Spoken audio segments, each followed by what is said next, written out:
La monarquía absoluta también se conoce como el antiguo régimen. Fue el modelo político de Europa Occidental en el siglo XVIII. Se inició hacia el fin de la Edad Media. Todas las facultades de mando estaban centradas en la persona del rey. También se dice que este tipo de monarquías, el monarca concentraba el poder de forma absoluta, ya que no existía una división de poderes. El rey entonces se encargaba de dictar las leyes y los decretos con función legislativa y también de juzgar y condenar, es decir, en él se concentraba la función judicial. El surgimiento de las monarquías se debe a que la nobleza apoyaba la concentración del poder para así estabilizar la economía dentro del territorio del Estado. Un hecho importante es que el protestantismo iniciado por Lutero distanció al Estado de Alemania de la Iglesia. Otro hecho importante es que la conquista de América llevó a España y a Portugal a acumular mucha riqueza. El absolutismo aquí, por ende, tenía más poder porque había más riqueza. La guerra de los 100 años entre Francia y el Imperio Británico los obligó a tener ejércitos comandados por cada rey. La crisis de la servidumbre fue otra de las causas. Las monarquías absolutas tenían diferentes características tales como que el rey tenía un poder supremo. También las instituciones que conformaban el gobierno se encontraban jerárquicamente por debajo del monarca. No existía, como dicho anteriormente, la separación de los poderes. La monarquía absoluta es una institución que defiende que Dios da la legitimidad al monarca. Entonces la monarquía también resultaba tener un carácter hereditario. El rey era quien tenía la autoridad máxima para fijar nuevas leyes y decretos. El rey estaba encargado de juzgar y establecer nuevos impuestos y tenía todo el control sobre el ejército. La relación entre la Iglesia y la monarquía fue fundamental para mantener el poder. La vida de los monarcas estaba llena de derroche, lujos y esplendor. Con la llegada de la Ilustración aparece el concepto de despotismo ilustrado, que significa que la función del monarca era dar progreso y bienestar social y económico a su pueblo, utilizando una serie de reformas y asesoría de sus funcionarios. Esto rompe el modelo de la monarquía absoluta, entrando en conflicto con la nobleza. Cabe señalar que la Revolución Francesa y Norteamericana, sumada a la independencia de Latinoamérica, fueron las causas del fin de las monarquías absolutas. Se instalaron después monarquías constitucionales o republicanas como forma de gobierno. Las consecuencias de la monarquía absoluta se puede mencionar el surgimiento del iluminismo, doctrina de determinados movimientos religiosos marginales, fundadas en la creencia de la iluminación interior o revelación inspirada directamente por Dios. La Revolución Francesa es un proyecto político desarrollado en Francia cuyas principales consecuencias fueron la abolición de la monarquía absoluta y la proclamación de la República, eliminando las bases económicas y sociales de la monarquía absoluta. Finalmente, hay una restauración del poder del Parlamento inglés. Se retomó el accionar de las asambleas de los estados. Esto permitió a la nobleza tomar algunas decisiones junto al rey. El absolutismo monárquico es la concentración de todos los poderes del Estado en el monarca, que poseía poderes de forma ilimitada, sin tener que sujetarse a ninguna otra persona, ley o reglamento. El absolutismo se manifiesta con mayor precisión en las primeras décadas de los siglos XVI y XVII, siendo un modelo de gobierno el origen divino. En esta época hubo muchísimos conflictos, tales como la depresión económica, fractura y resquebrajamiento político. El despotismo fue una forma de gobierno que tenían algunas monarquías europeas en el siglo XVIII, en que los reyes tenían absoluto poder. Se implementó el despotismo ilustrado, que consistía en darle al pueblo la educación para controlar al pueblo. Así, el monarca buscaba la felicidad de sus súbditos, supuestamente, todo por el pueblo, pero sin el pueblo. El poder absoluto de los monarcas estuvo respaldado ideológicamente por el derecho divino de los reyes. Las leyes necesarias que consideraban para mantener la autoridad sobre sus pueblos venían de Dios. Durante este periodo, la creencia en el derecho divino de los reyes estuvo respaldada por los sacerdotes, tanto en la Iglesia católica como en los diversos credos protestantes.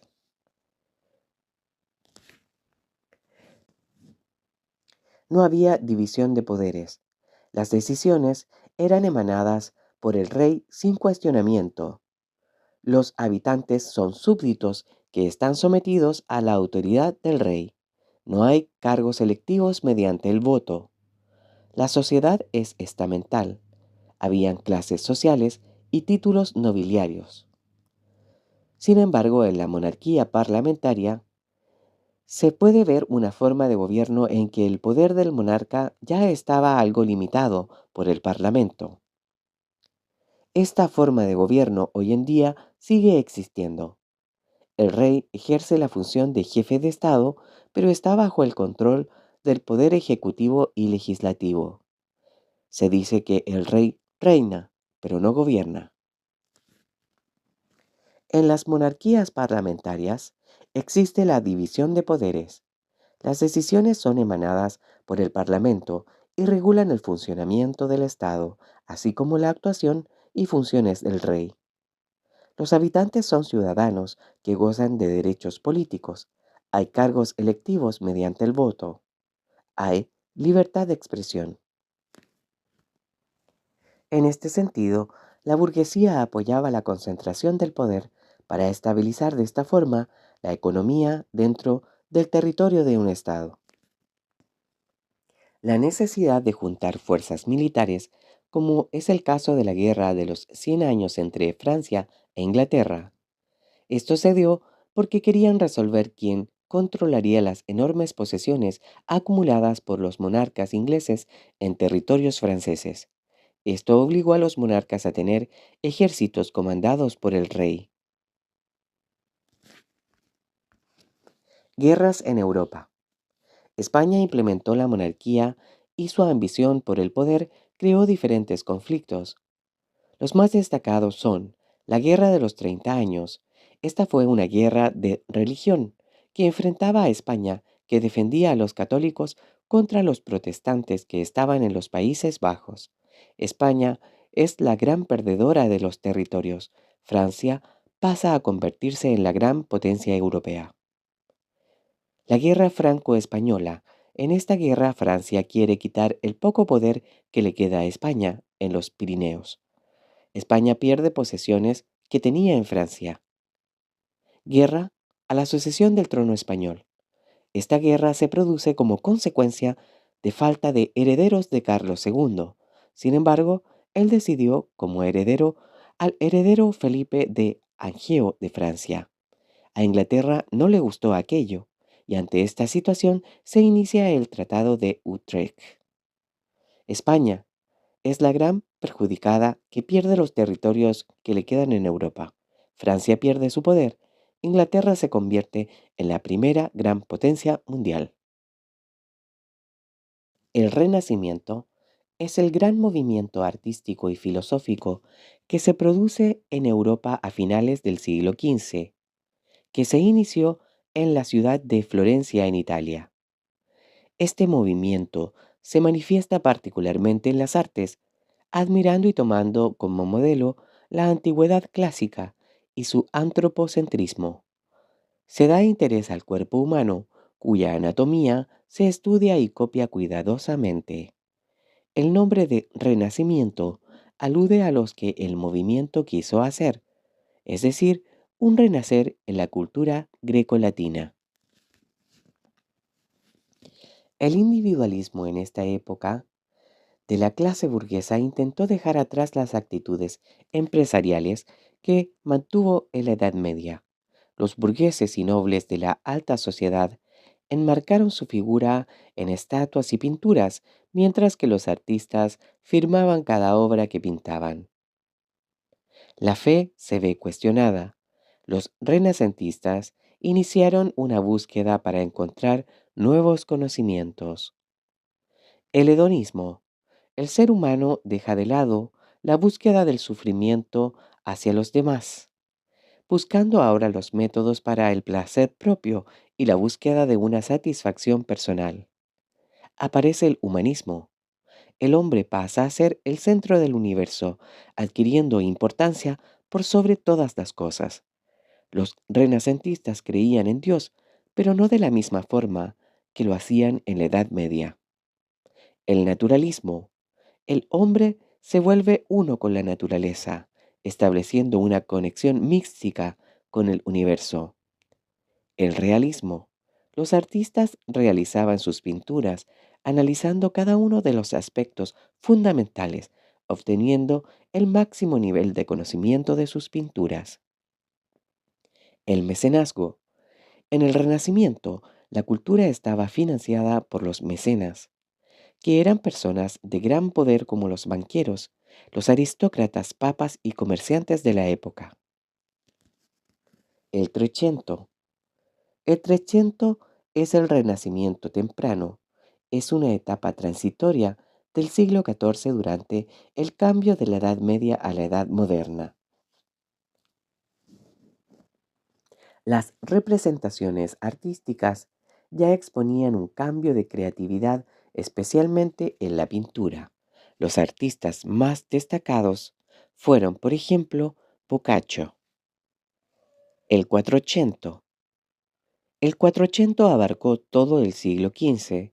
Se fundamentó en el renacer de las diversas posturas antiguas y por tanto del antropocentrismo. Muchas obras tocaban temas religiosos y mitológicos. Los artistas inspirados en lo greco-romano buscaban la belleza y estética mediante formas equilibradas y armoniosas. Los príncipes y otros mecenas encargaban obras de manera continua.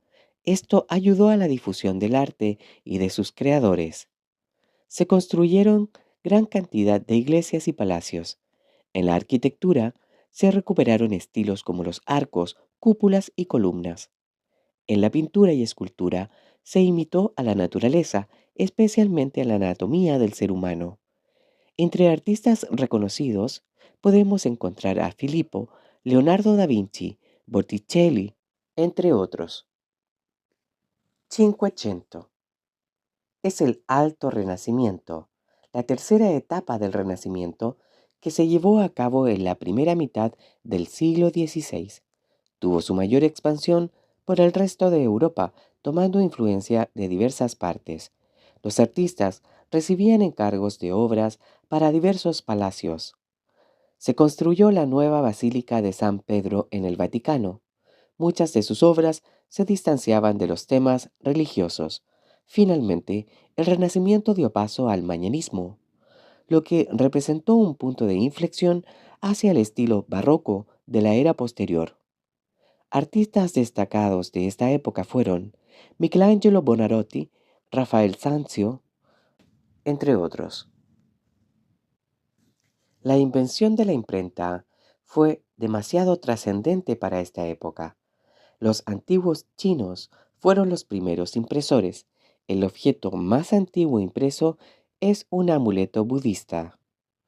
La impresión se hizo sobre el papel con bloques de madera o planchas delgadas de metal fundido. Se editaron más de 1 millón de ejemplares. Gutenberg es quien la inventó. No hizo más que perfeccionar la prensa e idear el sistema de impresión con letras móviles, ya que la imprenta ya se conocía. Gutenberg construyó un aparato para fundir las letras. La inauguró con las Sagradas Escrituras, libro que fue conocido como la Biblia de Gutenberg. Esto llegó a Italia y a Roma. Después llegó a Francia y a Oxford. Con este sistema de letras se fundían por separado el metal y se componían formando palabras en bastidores de madera. Después se entintaba el contenido y se apretaba contra el papel. Se fundían los tipos con una aleación de estaño. A los chinos no les sirvió los tipos móviles porque su lengua tiene ideogramas y palabras con símbolos. En cambio, las lenguas europeas empleaban solo 2 docenas de carácter, lo que hacía más fácil la fundición de los tipos. Gutenberg utilizó el tipo de letra textura, cuyo aspecto era muy similar al de las Biblias manuscritas de su tiempo. Aunque en aquella misma época se estaban llevando a cabo ideas o experimentos en el campo de la impresión en diversos países europeos, a Gutenberg le corresponde el mérito de reunir el arte de imprimir. Lo hizo de manera mucho más compleja. En pleno Renacimiento, la tecnología de la imprenta se extendió con rapidez a través de los antiguos centros comerciales situados a lo largo del Rin. Los primeros impresores de los distintos países eran alemanes. Se establecieron imprentas también en Italia, Suiza, Francia, Holanda, España, Hungría, Inglaterra, Suecia, Rusia y Norteamérica.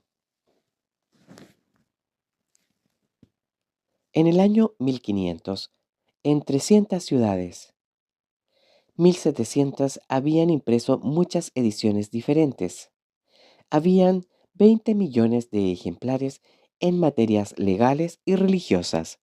La mayoría de los compradores eran nobles, clérigos, abogados y estudiantes. Los hombres se implicaron profundamente en las grandes cuestiones de su tiempo. Los reyes y las grandes jerarquías de la Iglesia intuyeron el poder que tenían los impresores en la difusión de las ideas entre las gentes. La invención de la imprenta hizo posible entonces la multiplicación de los textos. Esto revolucionó la cultura al ampliar el número de lectores potenciales y al multiplicar el número de libros y reducir su coste, por lo que la alfabetización recibió un impulso enorme, jamás antes visto. La imprenta supuso la revolución más importante contra los poderes absolutos, la monarquía y la iglesia. Antes eran los monjes las únicas fuentes de escritura de peso en la sociedad. Ellos eran la voz autorizada. Pero luego de la imprenta, esto cambió. El descubrimiento de América. Uno de los hechos más importantes de la historia universal es el descubrimiento de América. Es el encuentro de dos mundos que habían evolucionado independientemente desde el origen de la humanidad. Esto, por supuesto, cambió el rumbo de la historia. A finales del siglo XV, la gran mayoría de la población pensaba que la Tierra era plana. Los marineros temían que allende los mares hubiera monstruos marinos. Creían que a partir de un punto los barcos desaparecían o caían por un abismo. Los únicos continentes conocidos entonces eran Europa, África y Asia. Sin embargo, un navegante genovés llamado Cristóbal Colón partía de la idea de que la Tierra era esférica. Los hombres cultos y los navegantes y los comerciantes sabían perfectamente que la Tierra no era plana. Colón vivió muchos años en Lisboa, que era el gran centro de la navegación. Copiaba cartas geográficas y mapas. El comercio de las especias tuvo un gran principio, su centro en Venecia. Tras la caída del Imperio Romano, el Imperio Otomano pasó a tener el control territorial de las rutas del comercio. Había que buscar entonces nuevas rutas. Los portugueses se habían adelantado a los castellanos en la exploración marítima y ejercían un fuerte dominio comercial en las costas africanas. Habían descubierto la isla de Madeira, los Azores y Cabo Verde. Portugal tenía un plan para llegar a la India rodeando el sur de África. Esta hazaña la acabaría Vasco de Gama años más tarde. Colón tenía un proyecto para llegar a las Indias Orientales y Zipango, actual Japón. mediante el oeste en vez de el este por el tierra. Este proyecto fue llamado la Empresa de las Indias. Lo que no imaginó Colón es que el radio de la Tierra era muchísimo más grande y que en medio se iba a encontrar con un continente desconocido, con América. Colón ofreció primero el proyecto a Juan II de Portugal. Este rey pasó el asunto a sus consejeros, pero ellos lo rechazaron. Tras la declinación del rey de Portugal, Colón ofreció el proyecto a los reyes católicos, Isabel y Fernando. Durante años Colón esperó. Cuando ya había perdido las esperanzas, los reyes católicos accedieron a patrocinar el viaje y en las capitulaciones de Santa Fe, en Granada, acordaron el inicio de la expedición.